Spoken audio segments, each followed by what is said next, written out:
give it up for Maddie Patrick, everybody.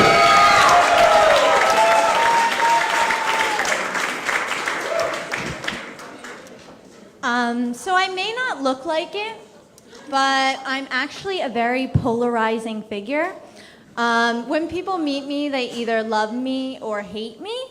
And being the type of person I am, the hate part bothered me for a while.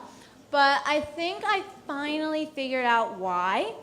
And I realized that nothing really bad has ever happened to me. Now, I'm being serious. Like, my parents love me. They're here tonight watching me. I've never been kidnapped. I've never been involved in deadly gang rituals. So, like, overall, my life has been going pretty well up to now. And I think these circumstances give me, like, a different sensibility than my peers. And I find it very hard to connect with people. I'm just confused by a lot of things they do, like drugs. I'll be honest, I only thought prostitutes and hoodlums do drugs. But it was very recently, I found out that everybody in my high school was doing drugs. And it really rocked my world because it changed my whole memory of high school. Like, when I was in high school, I did theater, and I got along with my teachers, and I went to class on time. Like, for my birthdays, my mom made me a cake, and one year I got an antique copy of Little Women, and I was pumped. It was one of the best birthdays I ever had. But apparently other people in high school were not having birthday parties. They were having farm parties, which I found out through an episode of Law & Order SVU, is when you have this bowl and you put all your medication in it and you take it out like candy and eat it. And Adderall is not candy. Like, no, I'm thinking lollipops and chocolate, not Oxycontin. So now I naturally think everybody I know is a drug addict. And if I didn't know, there are other people like me out there who didn't know as well. So I went to a party with people from high school recently. And I'm talking to this girl I used to know, and she's filling me in about her life. And I don't even know what she was talking about, but at one point she goes, so I was driving somewhere, and I was alone at night, and I was on E.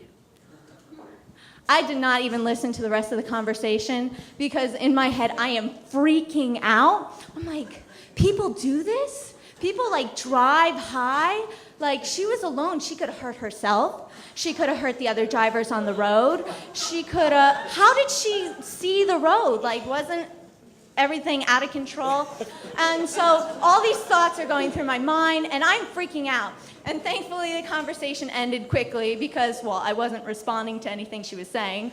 And I go over to my friends, and I'm like, oh my God, guys, she was on E.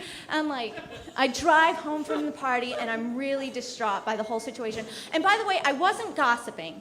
I know it sounds like I was, but I was just really worried about her.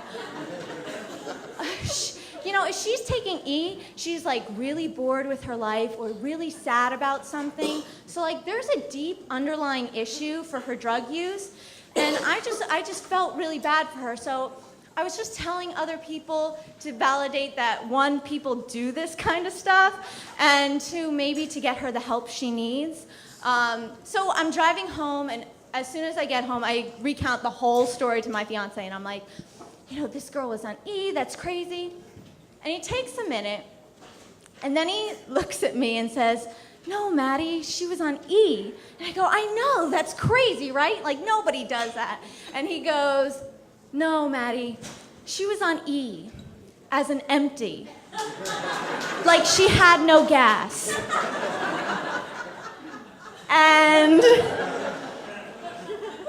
then he adds, you know, I hope you weren't like gossiping to other people that this girl was on ecstasy.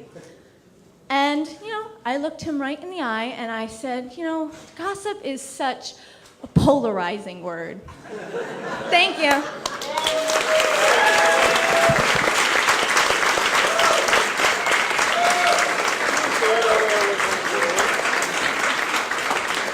Maddie Patrick, give it up for Maddie.